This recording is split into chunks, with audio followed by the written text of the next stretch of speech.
Bismillahirrahmanirrahim. Assalamualaikum warahmatullahi wabarakatuh.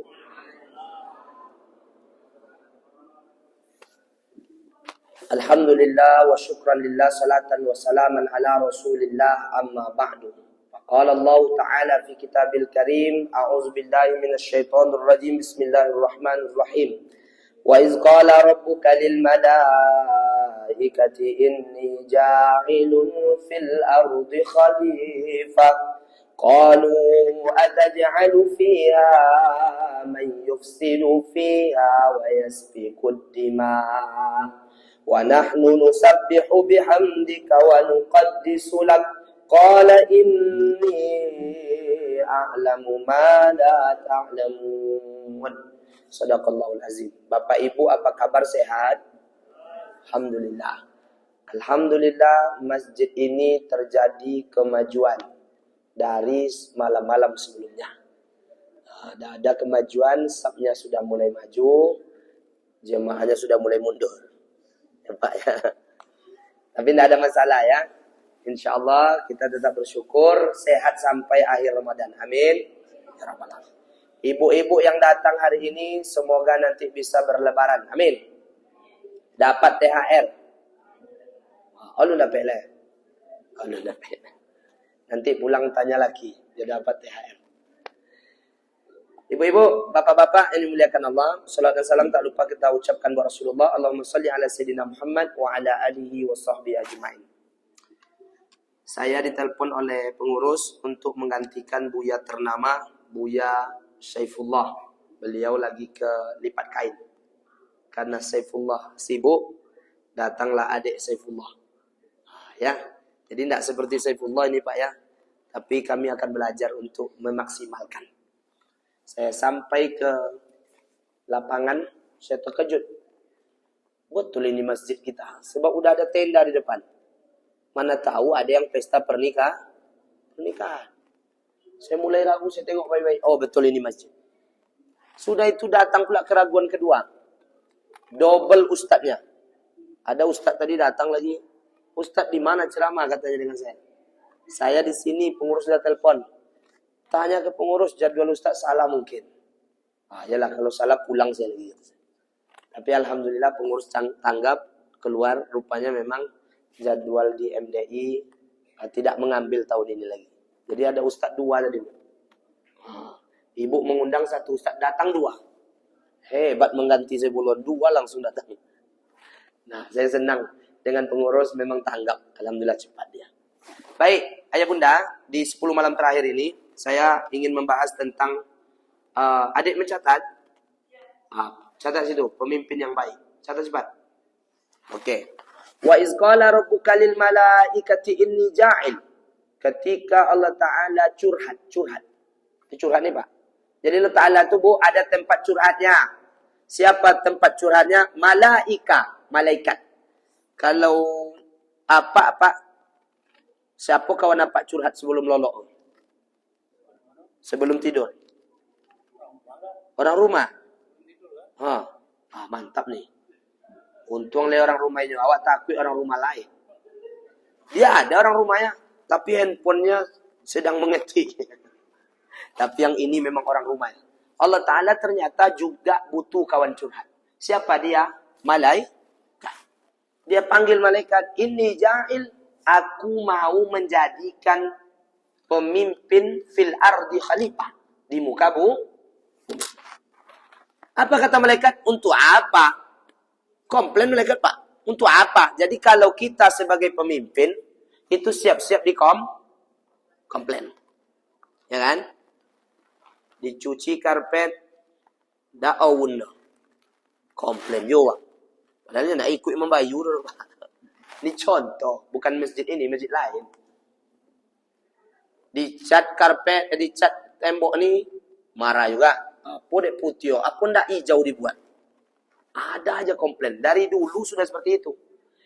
Bapak aja terlambat pulang, ibu komplain. Betul Bang? Enggak. Enggak katanya ibu. Berarti yang ikut low. Jalannya lurus itu.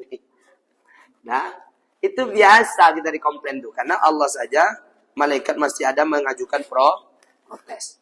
Apa kata malaikat? Qalu ataj'alu fiha man yufsidu fiha. Manusia tu ya Allah, khalifah tu nanti kau ciptakan hanya buat rusak aja. Saya tidak tengoklah. Disuruh ngurus beras, nimbun beras. Disuruh ngurus laut, jadi bajak laut. Disuruh ngurus hutan, jadi orang hutan. Disuruh ngurus bensin, oplos. 1.000 triliun ya. La ilaha illallah. Itu biasa. Malaikat sudah sampaikan ke Allah. Wa yusfikut dima. Bahkan mereka nanti bertumpah darah. Bertumpah darah. Tidak percaya. 6 hari yang lalu, di kota Medan, anak-anak tawuran. Pas setelah selesai sahur. Coba tengok. Tertancap di sini pisau tuh. Tertancap di sini pedang kelewang tuh. Bapak boleh tengok video beredar tuh. Ya Allah. Bertumpah darah. Itu bukti nih Pak. Wa nahnu nusabbihu bihamdika wa nuqaddisu lak ya Allah. Enggak usah kau buat lagi manusia tuh khalifah, pemimpin tuh yang kau namakan pemimpin tuh. Karena mereka nanti hanya buat rusak, sedangkan kami memuji kau tiap waktu. Jadi malaikat itu tugasnya memuji, malaikat itu tugasnya sujud aja sujud terus. Malaikat itu tugas kasih rezeki terus. Kenapa kau repot-repot ciptakan manusia? Qala inni a'lamu ma la ta'lamun.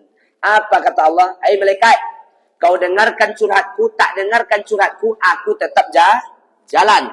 Mau ikut atau tidak, nantaklah. Pokoknya aku akan jalankan apa yang aku inginkan.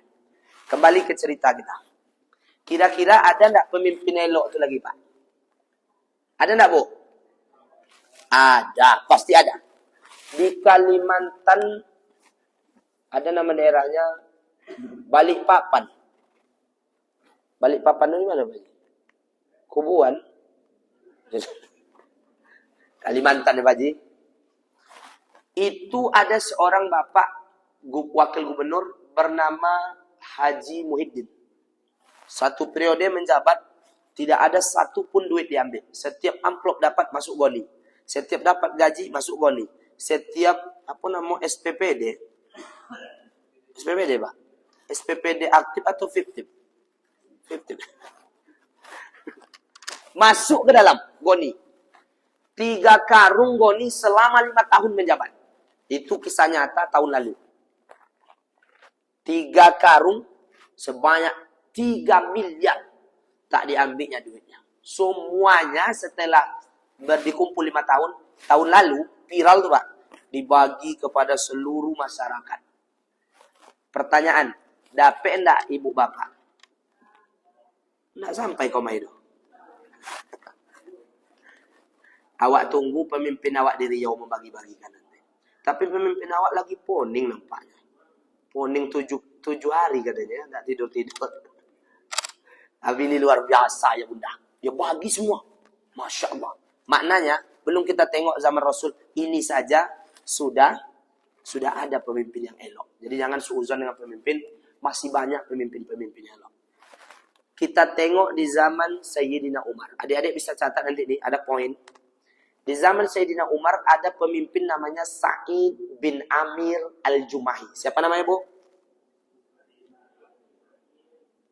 Ada yang hafal? Abang hafal? Coba baca lagi. Sa'id, tadi abang dapat. Komai bang, komai. Ini dikasih hadiah bang. Saya kasih hadiah. Enggak, saya serius nih.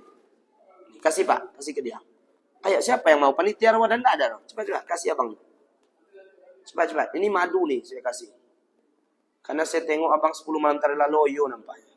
Kasih. Nah. Tuh, hebat abang nih. Bisa dihafal. Karena masih anak muda, Pak. Kalau udah tua-tua susah menghafal. Ya kan? Saya cerita sama Buya Sebullah, gimana ngafal Quran? Itulah dek. Kalau tua-tua ini susah ngafal katanya. Saya yakin tuh. Ke masjid aja hafal jalan syukur loh. Awak takut pulang pula enggak tahu jalan nanti. Baik, apa yang terjadi? Karena waktu kita singkat ini. Sa'id bin Amir memimpin kota Homs.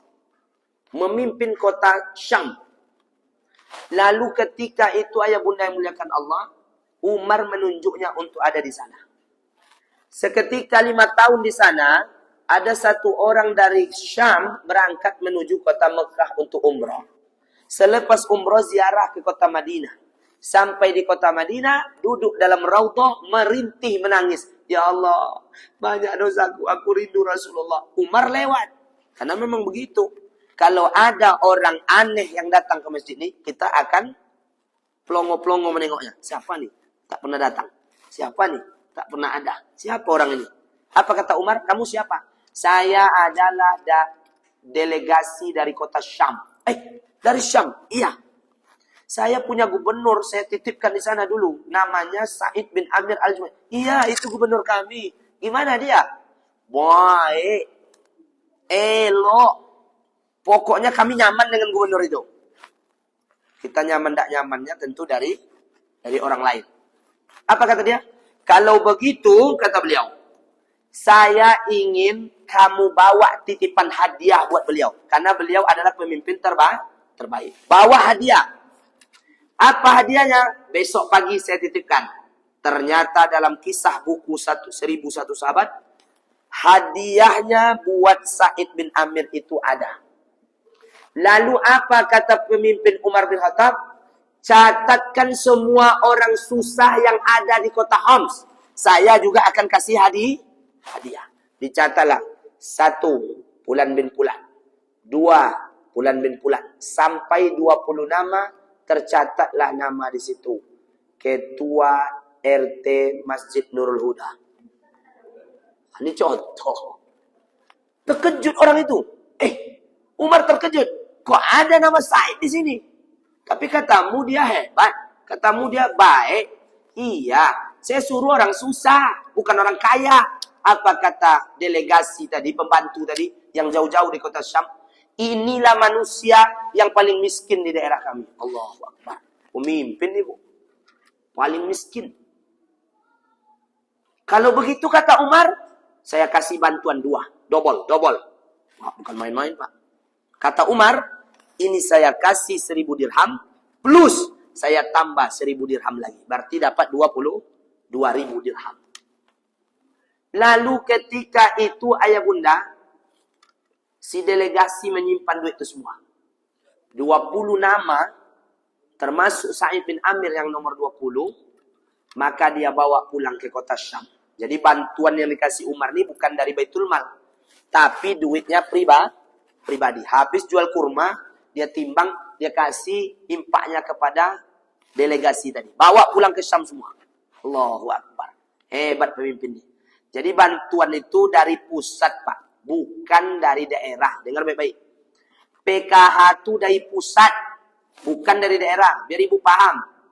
BLT itu dari pusat. Bukan dari daerah. Jadi yang menentukannya dari pusat.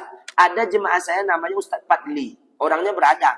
Dia datang ke saya, Ustadz Dendi, saya dapat bantuan PKH Ustadz. Terus, kok bisa ya Ustadz? Saya merasa heran. Saya kan mampu. Tapi kok nama saya keluar di kantor lurah? Kata saya ke dia, abang tidak mau. Kalau tidak mau, taruh sini. Kata beliau, bukan masalah tidak mau.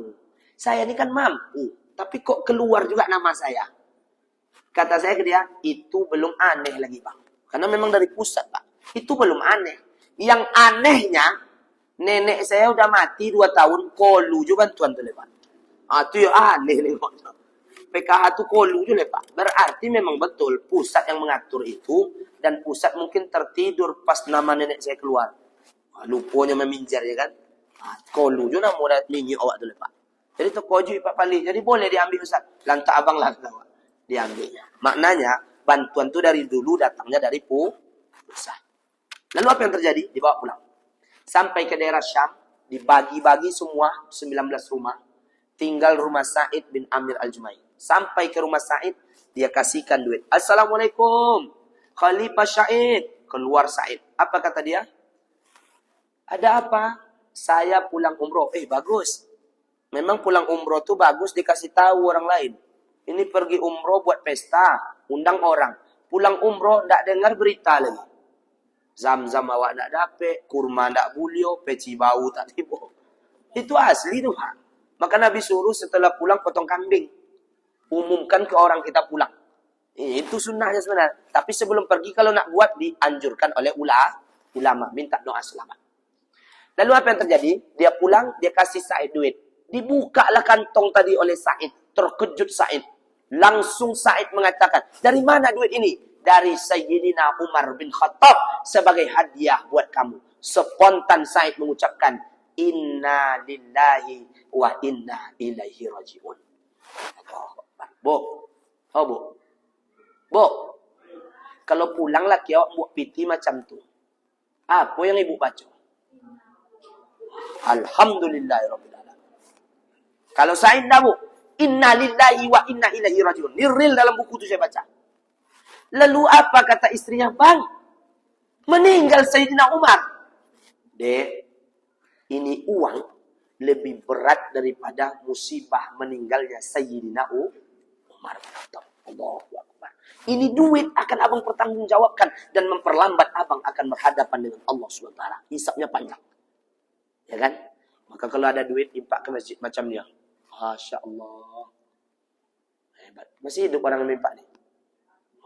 Kita doakan sehat. Amin. Pulang ni, terbangun oleh dia WC lagi. WC dah ada yang baru. Mana yang impak tu? Tolong didengarkan baik-baik. Bangun WC baru lagi. Ya, masjid dah cantik ni. Luar biasa. Biasa ya ngomong bapak senyum-senyum. Dah, apa yang terjadi? Dibacanya innalillah. Begini dia dapat duit pak. Kalau awak belo sudah ada je lah katanya. Bawa sini biar kita ambil. Tapi kalau sahabat tidak. Innalillahi wa inna ilaihi raji'un. Lalu istrinya terkejut meninggal Sayyidina Umar. Ini lebih berat musibahnya daripada Sayyidina Umar. Lalu apa lagi bang? Kan kita buat. Kata suaminya. Kau ambil semua itu kantong-kantong di dapur. Kita isi dengan dirham yang 2000 dirham ini. Untuk apa bang? Untuk sedekahkan ke orang susah. Jangan sampai orang susah tak makan nantinya. Dibagi semua. Istri pun ikut mengantarkannya. Nah, itu istri sahabat. Kalau apa dapat gaji, langsung apa sidokang kamu saji kau. Apa kata bini apa? Jen pulang jua culeco katanya. Baiklah. Itu asli tu pak. Ayo, situlah langsung tinggal katanya. Nah, tapi ini real pak. Akhirnya ayah bunda yang muliakan Allah, istrinya pun ikut membagi. Selesai dia bagi, menuju maghrib, apa kata dia ke istri? Alhamdulillah, bisa lolo awak malam ko, kata dia. Sahabat kalau ada duit, tak bisa tidur. Awak kalau tidak ada duit, susah tidur. Sahabat tidak ada duit, baru tidur dia. Awak kalau tidak ada duit, mana mau tidur? Itu perbedaan kita. Tapi apa yang terjadi? Beliau berbahagia dan sebulan berikutnya Umar tahulah berita itu. Umar tahu berita itu. Apa kata Sayyidina Umar? Ini kurang ajar nih. Saya kasih duit dari saya. Tapi kok disedekah-sedekahkan lagi? Itu bukan duit koruptor. Itu bukan duit 1000 triliun. Oplosan minyak pertalite. Tapi kok tidak diterimanya? Ini kan kurang ajar ini kata Umar. Berangkat Umar ke kota Syam. Sampai di kota Syam, diketoklah pintu Sa'id bin Amir. Assalamualaikum. Assalamualaikum. Assalamualaikum. Karena memang ketok pintu itu ada jarak. Subhanallah, walhamdulillah, wala ilaha illallah, Allah. Jangan cepat-cepat. Dan tidak boleh menengok aurat orang rumah itu. Harus ke tepi pintu kita. Pada pesan. Di pintu. Saya kan ketua masjid. 2 periode. Perumahan kami itu jumlah cuma 28. Cuman 14, satu lagi 32. Ada 3 perumahan. Kalau saya tak datang mengundang mereka ke rumah, takkan datang mereka ke masjid rapat kurban. Jadi saya datangkan satu-satu. Sore saya datang, saya ketok pintu. Assalamualaikum. Anak-anak 1 orang baru ibu-ibu tuh. Anak 2 paling tinggi di perumahan saya tuh. Karena orang-orang produktif, Pak Haji. Tapi saya ketok pintu, saya jarakkan, dengarlah suara. Iya, siapa tuh? Saya bu. Pas dibukanya pintu, maaf 1000 maaf, baru siap mandi bu. Pakai handuk. Ustaz Dendi ya masuklah katanya. La ilaha illallah. Sedang tak dijual malele, jual liu kami. Aku baju jual masuklah Ustaz katanya. Mana ada perempuan tu? Ya. Jadi oleh sebab itu, Umar masuk ke rumah Said. Apa kata Said kepada dia? Ada apa? Kau jangan marah dulu, duduk, ngopi dulu, minum. Ada apa sebenarnya? Betul kau duit yang kukasih, kau impakkan sedekah ke semua? Iya ya Sayyidina Umar. Aku tak sanggup menerima duit darimu. Kenapa? Kan duitnya halal. Aku dari jeripara dan keringatku. Apa kata beliau? Saya ini pemimpin. Rakyat saya banyak belum ada beras. Banyak yang belum ada lampu di rumahnya. Maka saya bagi kembali semua. Dipeluk oleh Sayyidina Umar, menangis Sayyidina Umar. Apa katanya? Sebanyak ini pemimpin di dunia, engkau tak salah pilih oleh saya untuk ditetapkan di kota Syam. Memang elok kau rupanya. Baik, zuhur ni kita umumkan semua. Ya, ini udah 20 menit. Sikit lagi ya Pak, sabar ya Pak. Pokoknya berhenti kita 30 menit Mas. Terus saya tengok jam akur tuh Bu. Apa yang terjadi? Singkat cerita, kata beliau, saya umumkan kau presiden, pemimpin gubernur terbaik. Saya akan umumkan. Lalu habis itu dipanggil orang semua waktu salat zuhur bahwa pemimpin terbaik tahun ini jatuh di tangan Sa'id bin Amir Al-Jumai. Saat mengumumkan itulah Bu, komplain warga. Umar, pemimpin kami ini kau katakan baik, 4 salahnya. Itu catat adik-adik. 1. Adik-adik catat cepat. 1. Setiap pergi ke kantor, talambe kawi. Terlambat. Setiap pergi kantor terlambat. Apa kata Sayyidina Umar? Betul Said. Iya Tuan Khalifah. Jangan kau jawab, nanti kau jawab. 2. Pagi bisa dijumpai, siang bisa dijumpai, sore bisa datang ke rumah bertamu. Tapi kalau udah malam, dia borgol rumahnya. Dia kunci rumahnya. Tak menerima tamu. Mau pemimpin macam mana? Pemimpin itu harus buka 24 jam rumahnya buat kita. Kata Umar, betul. Iya Tuan Khalifah. 3. Kadang dia masuk kantor 2 hari, libur sehari. Masuk 2 hari, libur sehari. Pemimpin apa macam tu? Awan nak buat KTP-nya hilang. Awan buat kakak nak usah buat Pak di kantor. Mbak, pocaro kok. Betul Said. Betul kan. Terakhir, setiap kami curhat tentang aspal kok di aspal. Setiap ini dicurhatkan supaya buat irigasi. Dicurhatkan lagi bangunkan ini PUPR, pembangunan masjid ni. Pingsan dia. Setiap lapor pingsan dia. Pemimpin macam mana pingsan aja. Keluarlah pertanyaan itu 4. Lalu dijawab oleh Said. Boleh saya jawab kata Said? Boleh, silakan kata Umar. 1. Kenapa saya selalu terlambat datang ke kantor? Karena saya tidak memiliki pembantu dan saya menolong istri saya memasak gandum setiap paginya. Pertanyaan, ada laki ibu menolong ibu masak? Kamanu aja apa? Kalau di Panam banyak laki orang menolong bini. Sebab bininya pegawai, inyo ndak ada kojo. Inyo yang masak di rumah tu. Inyo ngasuh anak. Tapi Bu, ini real Bu. Ternyata seorang pemimpin tetap memandang keluarga. Itu yang paling penting poinnya. Sesibuk apa kau jadi pemimpin, anak tetap nomor 1. Sesibuk apa kau dipakai masyarakat, keluarga, istri, orang tua tetap nomor 1. Maka kalau kalian mau pulang lebaran ini, teleponlah ibu, teleponlah ayah. Jangan ditinggal-tinggal pejabat. Kadang kita berhasil bukan karena pangkat kita, tapi berkat doa mak kita dulu di tengah malam. Kita berhasil bukan gara-gara kita hebat dikenali orang, tapi berkat doa ayah kita menangis setiap malamnya dulu. Maka ayah bunda yang muliakan Allah, keluarga nomor 1, apapun jabatannya. Banyak ibu-ibu pejabat dan Ustaz, apa Bu? Saya mau curhat. Saya bukan mama dede Bu. Saya mau curhat Ustaz. Apa kata saya? Itulah Ustaz, laki saya sebelum jadi pemimpin bisa dibawa ke SKA. Sekarang udah jadi DPR, nggak bisa dibawa kemana-mana. Ke Jakarta.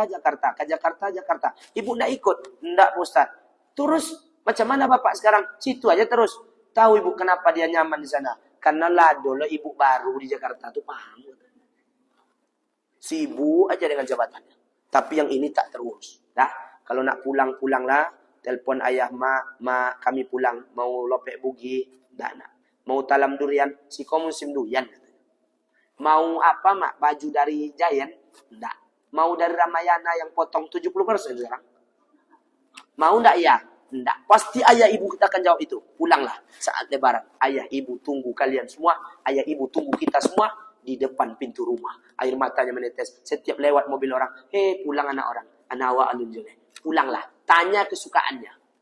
Mau apa ya? Mau baju, mau sepatu, mau ini, mau itu. Apa kata ayah? Enggak. Tu apa ayahnya? Apa maknya? Boleh sodoyung katanya. Mampu ya nanti. Bolehlah cik selesai itu.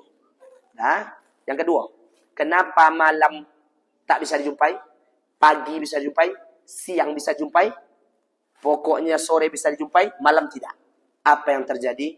Kata dia, salahkah aku sebagai imam, sebagai pemimpin, sebagai khalifah? Pagi sudah ku reses, pagi sudah ku kasih bantuan, saya datang ke rumah-rumah, saya catat orang susah. Malam hari saya tutup rumah saya. Salahkah saya demi meluangkan waktu buat Allah? Ini 10 malam terakhir, tutup rumah, datanglah ke Masjid Nurul Huda.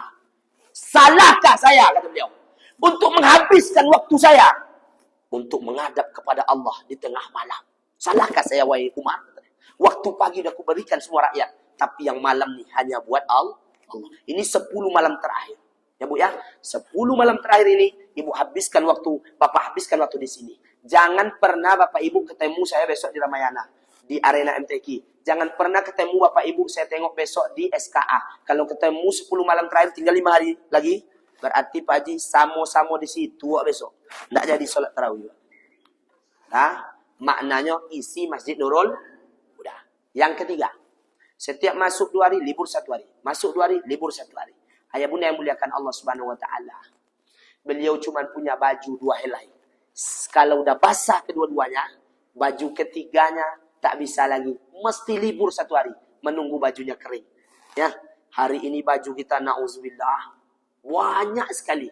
Bahkan lebaran ke lebaran nambah baju lah lagi. Maka ada lagu Bu. Baju baru, alhamdulillah, untuk dipakai di hari raya. Nggak punya pun. Dengar bapak tuh jangan sibuk-sibuk cari baju Pak. Nggak punya, nggak apa-apa dah katanya. Yang bapak kasih jual dah, itulah dia yang jawab. Dah, baju dia cuma 2 helai. Baju awak banyak sekali. Dah, jadi kalau Bu Titi mau belikan saya baju, tolong kasih, jangan sampai enggak kasih ya. Kalau ada baju, kasihlah cepat. Jangan belahan. Baik, yang terakhir, yang keempat. Yang keempat. Kenapa pingsan? Kenapa pingsan? Kenapa pingsan? Ternyata setiap curhat orang pingsan dia. Dia lagi berpikir, sebelum masuk Islam dulu, ada seorang sahabat Khubayb bin Adi. Dipancung oleh raja Yahudi. Dan Sa'id berada di situ. Saat Sa'id itu menyaksikan, bersumpahlah Khubayb, demi Allah kalian memotong leherku tanpa ada sebab. Saya tak terima, saya akan tuntut kalian besok di akhirat. Khubayb di kala itu belum masuk Islam dan dia hanya menengok sebagai masyarakat pemotongan Sa'id Khubayb bin Adi di depan matanya. Mengingat sumpahnya Khubayb bin Adi, saya akan tuntut kalian yang hadir semua di ruangan ini nanti di hadapan Allah. Teringat dia dosanya Pak. Maka 10 malam terakhir ini adalah 10 malam untuk mengingat dosa. Ingatlah dosa kita. Banyak dosa kita. Jangan pulang sebelum Ramadan ini berakhir, sebelum dapat ampunan Allah Subhanahu wa Ta'ala. Baik, itu saja mungkin 30 menit pas, karena mulai tadi jam 8:10. Ya Pak, pas 30 menit. Saya minta maaf kepada pengurus, tolong jangan sampai berita ini ke Saifullah. Lama bono Ustaz tadi kata dia. Suruh berhenti, tidak berhenti dah katanya. Ya, demikian yang dapat saya sampaikan. Karena waktu yang membatasi kita. 4 itu adik-adik, jangan tinggalkan keluarga sesibuk apapun. Yang kedua, jangan tinggalkan Allah. Siapkan waktu di tengah malam. Jangan sibuk membeli baju lebaran aja. Kalau mau beli, pergi pagi. Boleh Pak. Kalau mau beli, Bu, pergi siang. Kalau mau beli, sore, pergi. Tapi kalau udah malam, tetap Masjid Nurul Huda. Yang keempat, ingat dosa. Celaka orang ketika dapat Ramadan, tapi tak dapat ampunan Allah. Itu hadis tuh. Celaka orang tuh ketika 30 hari datang Ramadan, tapi tak dapat ampunan Allah Subhanahu wa Ta'ala. Semoga jemaah Nur Huda dapat ampunan Allah semua. Amin. Ya Rabbal Alamin. Saya Dr. Reni Muhammad, minta ampun, mundur diri, dan khilaf salah mohon dimaafkan. Assalamualaikum warahmatullahi wabarakatuh.